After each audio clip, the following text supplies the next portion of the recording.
రాక్షస కూలాంతకుడు. ఆప్షన్ 2 విష్ణువు.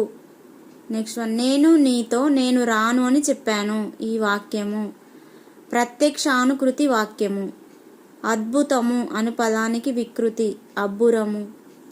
కేంద్ర సాహిత్య అకాడమీ బహుమతి పొందిన జాషువా రచన. ఆప్షన్ 3 క్రీస్తు చరిత్ర. అంబుదము అను పదానికి పర్యాయ పదం మేఘము. మసిబూసి మారడికాయ చేయడం అనేది ఒక జాతీయము. గురజాడ వారి కన్యక ఈ రూపంలో ఉంటుంది. ఆప్షన్ 2 ముత్యాల సరం. అరుణాస్పదపురం పదం ఈ సమాసం. ఆప్షన్ 1 సంభావన పూర్వపద కర్మధారయం. నెక్స్ట్ వన్, పూర్వలేఖన సంప్రదాయంలోని గగ్న అను పదాన్ని ప్రస్తుత లేఖన సంప్రదాయంలో ఇలా వ్రాస్తారు.